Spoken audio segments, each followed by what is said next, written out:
welcome to the Tolkien Collector's Guide YouTube channel, where we gather experts from around the world to discuss Tolkien's books and the people who read them. I'm Urulókë, and with me are Trotter and Mr. Underhill. Welcome back to the Tolkien Collector's Guide. Today we're going to talk about the Ace paperbacks of The Lord of the Rings that came out in 1965. It's really an interesting story in that they were unauthorized by Tolkien's official publisher or by him himself. They're sometimes called the pirate edition because they were intentionally published with the Ace thinking that they were no longer under copyright, that the book was now public domain and he could produce a cheap copy for lots of readers to enjoy. At that time, in the 60s, there were only hardcover editions of The Lord of the Rings and The Hobbit available in the United States. And so he thought that there was a very large market for inexpensive paperbacks for the college industry and other people who would read them and enjoy them. So he just decided to produce, this is Donald Wollheim, decided to produce the Lord of the Rings. And he hired the artist Jack Gaughan to produce covers for it. And while Jack was working on the art for the Fellowship of the Ring, a friend of his came over and saw the art and instantly recognized what book it was for, which he thought was quite interesting. I mean, he knew The Lord of the Rings, and he actually also knew Tolkien. So he left Jack's home and he went into his office and he called up Tolkien on the phone and said, "Hey, I see that Ace is making a paperback version of your Lord of the Rings." And of course, that set in motion this very big battle between Tolkien and Unwin, Alan and Unwin and Ace, because these were definitely not authorized, and it was very scary to them that they may be losing the copyright in the United States due to the slight differences in how the law works in the U.S. versus in Europe and the UK at that time.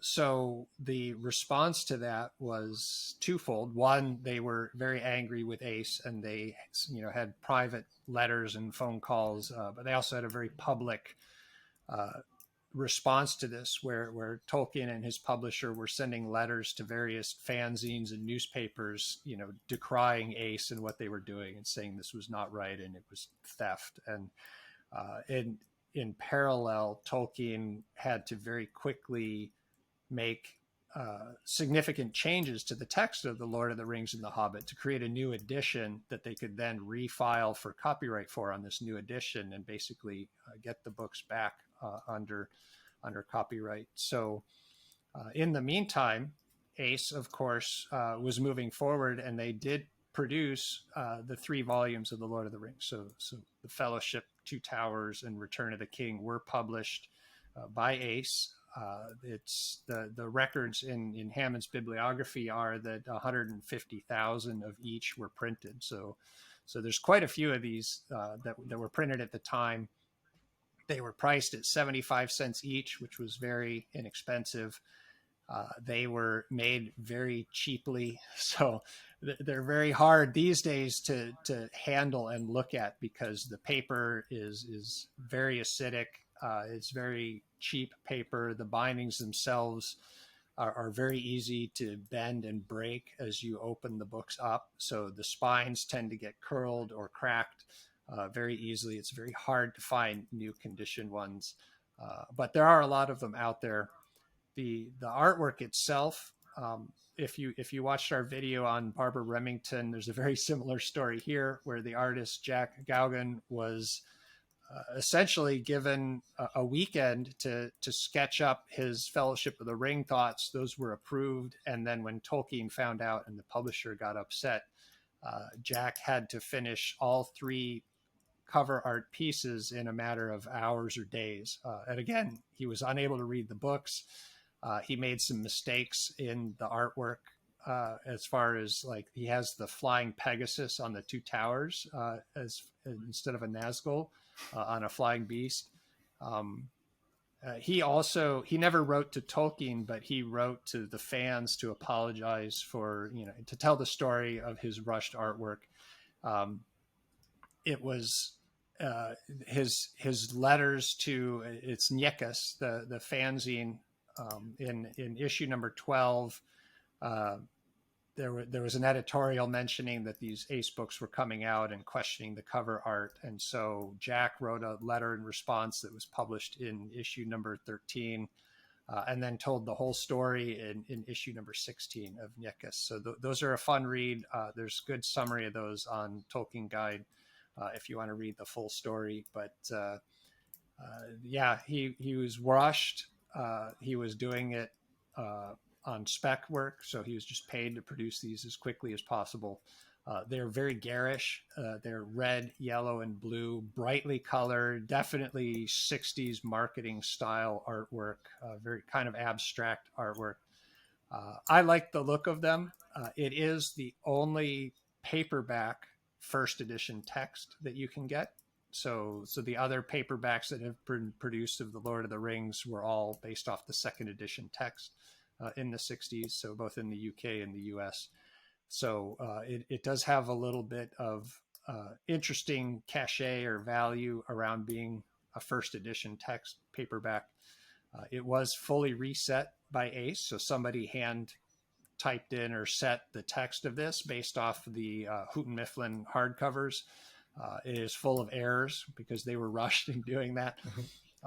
So there's a lot of interesting little trivia tidbits about this book. The appendices were photographed, though, weren't they? I think the appendices are just weren't reset. Yeah, there was enough of his family trees and the Tengwar and the runes and the other pieces. They decided to do a photographic reproduction rather than trying to reset the appendices. So those are actually first edition appendices that are just photo reproduced in the backs of the Ace paperbacks.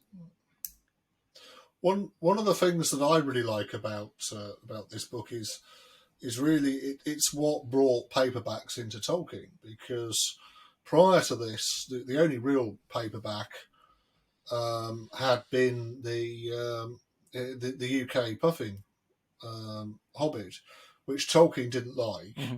And also, Tolkien really didn't like the fact that he didn't get any royalties from it because it was so cheap compared with the hardback book. The Puffin Hobbit he really was not. The Puffin Hobbit also all has mistakes in it. And horrible paper quality. Yeah. But he was really keen to not do paperbacks because it was hitting his bottom line. Mm-hmm. And Ace changed all that, really. At that point, they were sort of pushed into a corner. You had to do paperbacks, and I think ultimately it has benefited collectors and readers of Tolkien, because we have this great choice now. You can get paperbacks and hardbacks from that period.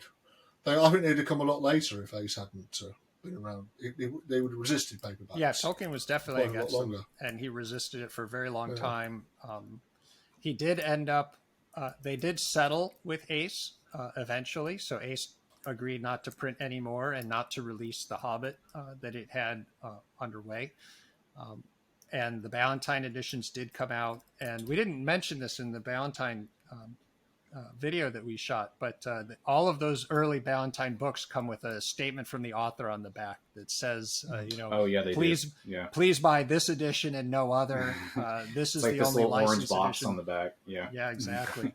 And the Ballantines were a little bit more expensive. They were 95 cents each instead of 75 cents, but they sold incredibly well. And for the most part, if you read fan responses in various fan publications and letters from that era, there was a very large groundswell of support for Tolkien. So, people were buying the Ballantines and not the Aces. I don't recall reading that any of the Aces were destroyed, but they did stop printing more, and Ace did end up paying some royalty to Tolkien for all of the copies that were sold, even the ones that had been sold before they had an agreement. I don't think Tolkien was happy with the amount because there wasn't a whole lot of profit in a 75-cent paperback, but he did get paid for them eventually.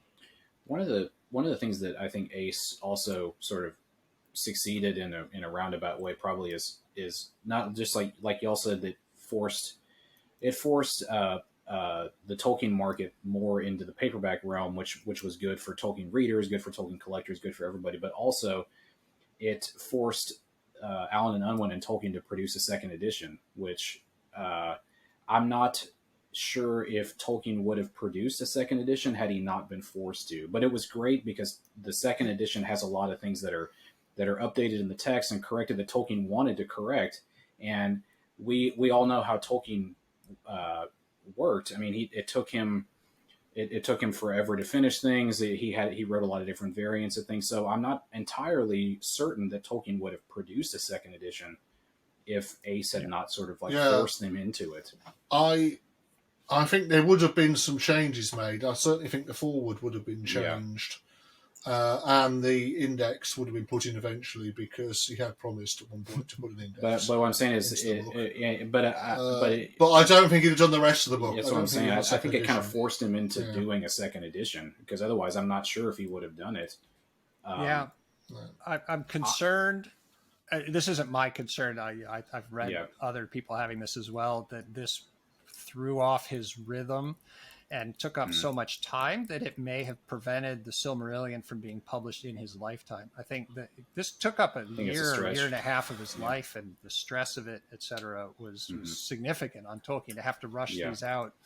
He had a fixed deadline. If you can't get the second edition paperbacks out in a matter of months, the Ace is going to own the market, and so he had to drop everything else and work on these. I do like the Ace and obviously sets. They are nice. Yeah, I do like the Ace sets, and for different reasons than I like the Ballantine sets, the Barbara Remington. The Ace sets are very colorful, like Jeremy said earlier, but they're colorful in a different way. Like they're solid colors, but the colors work well together when you put them on the shelf. I think they go quite nicely together. I'm not a super big fan of the artwork. But I do like the color scheme that was chosen. The artwork is okay. The Fellowship and the Return of the King artwork is fine. The Two Towers artwork is terrible. If Flying Horse. Yeah, pull up, if you don't have a copy, pull up a picture online. It's I think it's supposed to be a Nazgul. It probably is a Nazgul, but it's a flying horse is what it is. Yeah. And it is. It looks and like Jack apologizes for it in one of his letters to Nyekas. Specifically, he's like, "Oh God, I screwed that up. I'm so sorry." It also, I think, from what I understand too, it changed where Tolkien books were sold as well. I know that you could find Ace paperback books in like hardware stores, and you could find them in drugstores, and you could find them in unorthodox places, but you could, places that you wouldn't gas be able to stations, find. Yeah, gas stations, things like that. Well. Yeah. And so a whole new audience was introduced to Tolkien, I think, with the Ace books that maybe wouldn't have been otherwise, because they were sold in unorthodox places as well. So I think that's something in a roundabout way, something good that Ace did for Tolkien publishing and for Tolkien himself. And obviously, the other point about Ace, which comes up regularly, is people say they're pirate books. But personally, it's quite difficult to say that they were. There was real problems with how Hugh Mifflin and George Allen Unwin were actually handling importing the sheets into the US. They regularly went over the amount they were allowed to import by quite a large amount. And there were strict rules at the time based on copyright on how many you were allowed to import, and they exceeded those. So that was why Ace thought, well, they're in the public domain now because they've broken the rules on importing the number of sheets. Yeah, and and it's hard to say that they didn't. They definitely did do that. They definitely did go over what they were allowed to do. And the market for Tolkien in the '60s was exploding, right? Tolkien interest in the 1960s was crazy, and I think we pointed out, maybe in a previous video, we pointed this out about how expensive the hardbacks were. If you want, the hardbacks were almost unattainable for a lot of people. I've heard a lot of stories, like Tom Shippey and a couple of other people who bought Tolkien hardbacks in the 50s or the 60s when they were new. It was a big purchase. It wasn't just a purchase on a whim. You had to save to get those Tolkien hardback books because they were expensive. And so a lot of people read them in the library because that was the only place you could get to see them. Yeah, and so there were this demand for Tolkien in the 60s with the counterculture movement, which Tolkien hated, right, being associated with the counterculture movement. But the market for Tolkien, combined with these lax or different copyright laws, the Ace paperbacks were kind of inevitable if you really think about it. Yep. And Ace had done this with other authors without any problems. They'd actually, other authors had done something very similar and imported sheets, and Ace had got away with it. So I think they thought that, well, what's different in this case? It's a sort of minor English author. Who's written a good book, we can sell lots of copies. If you're interested in the whole Ace controversy and how it was played out and how it was finally settled, Christina Scull and Wayne Hammond have a very excellent write-up as an article called The Ace Controversy. It's in the Tolkien Companion and Guide in volume 1 of the Reader's Guide. So it's a 3-volume set that came out in 2017. There was a 2-volume set a few years earlier as well. So either one has a good article. I think the 2017 is updated with a lot of good detail. It's like a 7 or 8 page essay that's fantastic and covers how this whole thing played out. Yeah, covers everything. Yeah. Covers everything. It's a great read. And ultimately, again, if you go back to Ace and say, what was the outcome of them doing this? And the outcome was catapulting Tolkien into like a superstar status, from just being a very popular author to a sort of hugely popular author who companies pay $1 billion now to make TV series about. If you look at 1965 in the US, the hardcovers were, each print run was maybe 1,000 copies, and they were doing a print run every year or two. And so in late 1965 and the beginning of 1966, suddenly there were almost 300,000 copies of The Lord of the Rings between Ace and Ballantine that hit the market and were selling. I mean, they printed them every few months. Ballantine was printing more. Obviously, the Ace didn't have the rights to keep printing. They agreed not to, but it was a factor of hundredfold of exposure to book fans of The Lord of the Rings and The Hobbit. Just as Andrew, you said, it catapulted him a hundredfold in popularity and exposed him to a whole new audience. Yeah, and what's the market for Ace books now? I've seen, and I know that y'all have seen this sort of the same thing. The Ace paperback books do tend to fetch a higher price in the secondary market now than the Ballantine books. I think a lot of that has to do with the point that Andrew brought up about them being pirated. Like, a lot of dealers will list them as being pirated editions of Lord of the Rings, even though that's kind of not true. And I think there's also a notion out there that there is less of them than the Ballantine books, which I guess technically it's true. There are less of them, but the prices that Ace books are getting now are quite astounding, actually, to me. Like sets that are selling for hundreds of dollars are quite. It's quite unusual, I think, and it's interesting to see how the Ballantine books have stayed pretty modestly priced, and the Ace books have gone way up in price. The Ace books are because they're not rare. They're not hard to come by. Well, I think like what Jeremy said earlier, what is hard to come by are Ace books that are sort of like in unread or really, really good condition, fine condition. Yeah, really nice. Those are hard to come by because they weren't meant to be kept in fine condition. But if you want to get a set of Ace books and you don't care too much about the condition, you can get those pretty easily. Don't pay lots and lots of money for an Ace set that's not in really good shape, because you can put together a set for still pretty cheap. That's good advice. Yeah, I think you've said before, haven't you, that you can buy them separately as well, and sometimes you don't have to buy all three of them at once. If you see them separately. Yeah, they never you can came do in a that. That's a box good set rule or of- anything. They were all sold No. individually. So if you see a nice copy of individual ones, grab it, and don't don't don't pay an uncomfortable amount for yourself for beat up, trashed, spine crumbled, pages falling out type of copies. There's so many copies out there. There are still some very, very nice condition ones out there, and they hit the market fairly often. Yeah, they don't have a box. I had a box made for mine just to kind of clean them up a little bit, and that's an option too for people out there. You can have a box made for relatively cheap.